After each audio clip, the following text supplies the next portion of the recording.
இன்னைக்கு நம்ம குவையோட ஒரு பக்கெட் லிஸ்ட் ஐட்டம் தான் பார்க்க போறோம். டியூபிங்.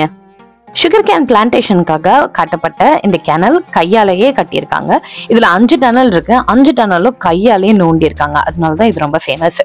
இதுல ஒரு சர்ப்ரைஸா ரெயின், அதுக்கப்புறம் ராஜு கீழே விழுந்ததுன்னு சொல்லிட்டு ஒரு ஃபுல் அட்வென்ச்சர் எக்ஸ்பீரியன்ஸ் இருக்கு. வாங்க பார்க்கலாம். நாங்க குவை பேக் கண்ட்ரி அட்வென்ச்சர் அவங்க கூட தான் வந்துட்டு இந்த டியூபிங் பண்ணோம்.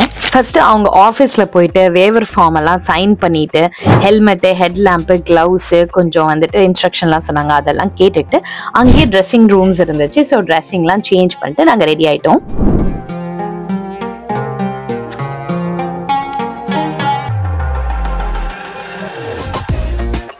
அவங்களே பேக் கண்ட்ரி வேன் வச்சிருக்காங்க, ஒரு ஆஃப் ரோட் வேன் மாதிரி. அதுல தான் எங்களை வந்துட்டு இன்னும் டீப்பான குவாயோட ஃபாரஸ்ட்டுக்கு கூப்பிட்டு போனாங்க.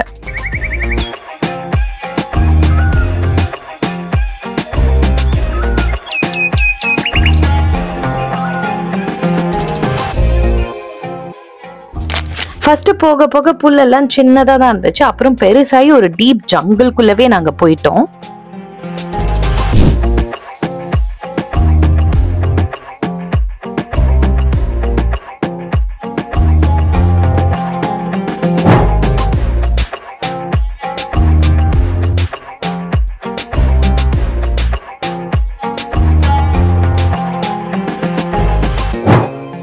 ஹிஸ்டரி வந்து சொன்னாங்க எங்க கைடு. இந்த கேனல்லாம் வந்துட்டு கையாலேயே தோண்டப்பட்டது 1800s. இது எதுக்காகனா வந்து சுகர் கேன் பிளான்டேஷனுக்கு வந்துட்டு வாட்டர் கேரி பண்றதுக்காகவே அப்படின்னு சொல்லிட்டு.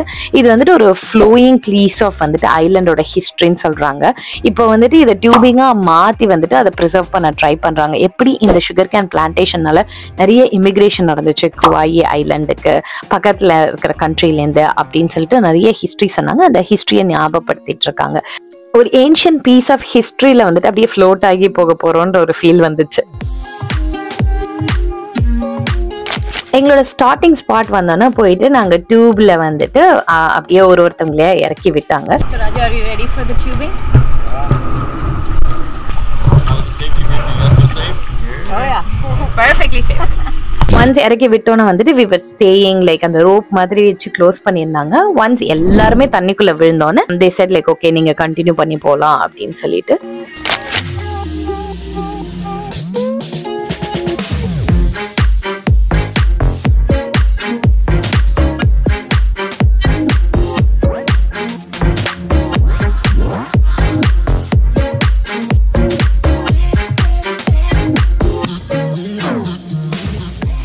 Like 3 guides at this point of time. அப்படியே ஃப்ளோட் பண்ணிட்டே போனோங்க. தண்ணி வந்து கொஞ்சம் சில்லுன்னு தான் இருந்துச்சு. பட் வெளியில கொஞ்சம் வெதர் ஹாட்டா இருந்ததுனால பர்ஃபெக்டா மேட்ச் ஆயிடுச்சு. பட் ராஜுக்கு தான் ரொம்ப குளிரா இருந்துச்சு.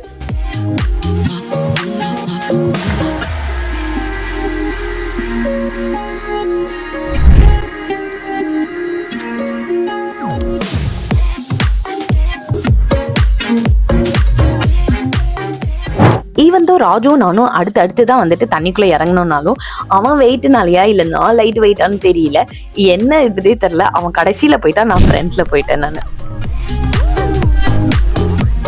ஒன்ஸ் நாங்க வந்துட்டு தண்ணிக்குள்ள இருந்தோன்னு தான் ரியலைஸ் ஆச்சு டியூபிங்ல வந்துட்டு நாங்க சுத்திக்கிட்டே இருக்கோம் அப்படின்னு சொல்லிட்டு.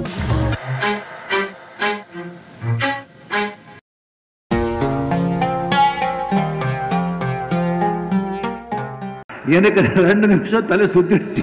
அதுக்கப்புறம் வந்துட்டு அந்த மோஷனுக்கெல்லாம் வந்துட்டு செட் ஆகிறதுக்குள்ளேயே ஃபர்ஸ்ட் டனல் வந்துருச்சு. டனல்ல லைட்டே இல்லைங்க, கும் இருட்டா இருந்துச்சு.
அந்த டனல் ரொம்ப குட்டியாக இருந்துச்சு, ஜஸ்ட் ஒரே ஒரு டியூப் போகிற மாதிரி தான் இருந்துச்சு.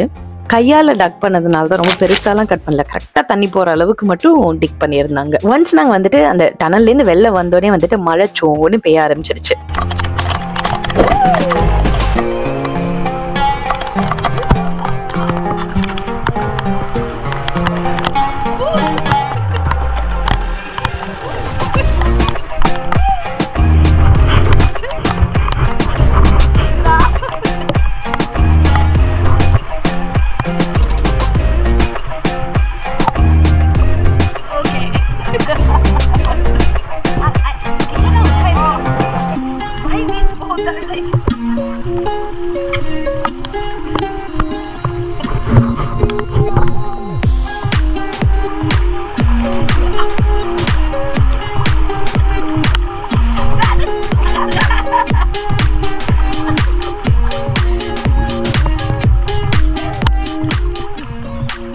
இதில் அப்படியே வந்துட்டு ட்விஸ்ட் அண்ட் டர்ன் எல்லாம் போயிட்டே இருந்துச்சு. இதில் மொத்தமாக 5 டனல் இருந்துச்சு. ஓவராலாக பார்த்தீங்க அப்படின்னு சொன்னால் வந்துட்டு ஒரு டனல் மட்டும் வந்துட்டு 1000 ஃபீட் விட ஜாஸ்தி இருந்துச்சு. ரொம்ப நேரமாக இருந்துச்சு. சில இது நல்லா பெருசாக இருந்துச்சு. பட் எல்லாமே வந்துட்டு இந்த வல்கானிக் ராக்கை வந்துட்டு கையாலேயே நோண்டி நோண்டி கிரியேட் பண்ணது தான் இந்த டனல்ஸ் எல்லாமே.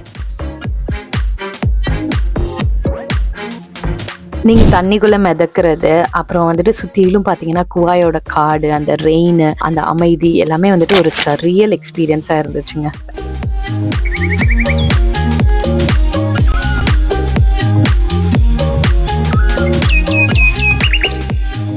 ராஜு என்ன கமெண்ட் பண்ணானா, நேச்சரே வந்துட்டு நமக்கு ஒரு ட்ராமாட்டிக் எஃபெக்ட் எக்ஸ்பீரியன்ஸ் கொடுக்கறதுக்காக வந்துட்டு இந்த மழையை ஆர்கெஸ்ட்ரேட் பண்ண மாதிரி இருந்துச்சு, ரொம்ப நல்லா இருந்துச்சு அந்த எக்ஸ்பீரியன்ஸ் மழை பெய்யும் போது அப்படின்னு சொல்லி சொன்னான்.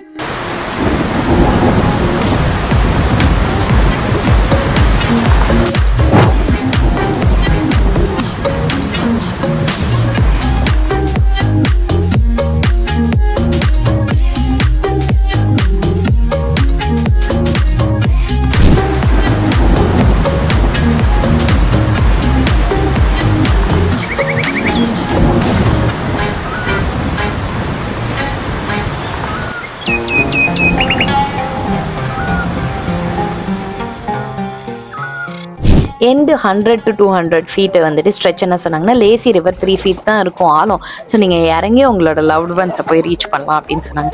ஸோ ராஜு வந்துட்டு லேசியாக தான் வந்துட்டு இருந்தான். But he try to come faster to me. அந்த டைமில் டக்குன்னு விழுந்துட்டான்.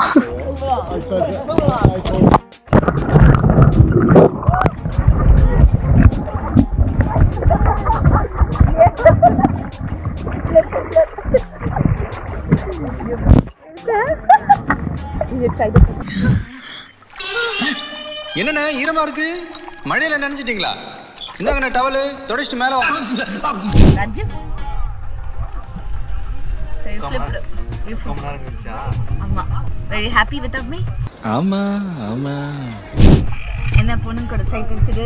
ஃபைனலாக எக்ஸிட் பாயிண்ட் வந்துடுச்சு. அவங்க உள்ளே போகிறதுக்கும் சரி வெளில வரத்துக்கும் சரி ஹேட் ட்ரிக்ஸ் ரொம்ப ஈஸியாக இருந்துச்சு எங்களுக்கு. பட் உள்ளே இருக்கும்போது தண்ணியில் குளிரே தெரிலங்க. வெளில வந்ததுக்கு அப்புறம் தான் செம்ம குளிராக இருந்துச்சு.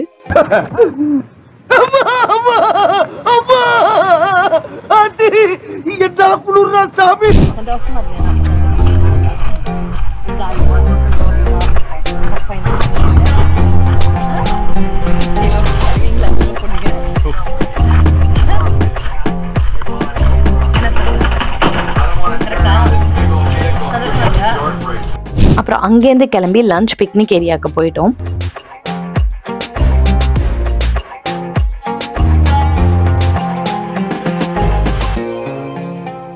இப்போ நீங்கள் பார்த்தீங்க அப்படின்னு சொன்னால் வந்துட்டு குவையில் எல்லா இடமுமே ரொம்ப அழகாக இருக்கும். ஸோ வந்துட்டு அந்த பிக்னிக் ஏரியாவுமே ரொம்ப பியூட்டிஃபுல்லாக இருந்துச்சு. நடுவில் சுற்றிலும் ரிவர் ஓடிட்டு இருக்க மாதிரி, அப்புறம் ஒரு பிக்னிக் ஏரியா 2-3 கூடாரம் மட்டும் போட்டு நம்ம சாப்பிட்ற மாதிரி, கீழெல்லாம் கோழி ஓடிட்டுருக்கு. It's just amazing. ஒரு வாழ்க்கையில் வந்துட்டு உங்களுக்கு அமைதி வேணும் அப்படின்னு சொன்னால் தயவு செஞ்சு குவைக்கு போங்க. You'll just get it. அமைதியோ அமைதி.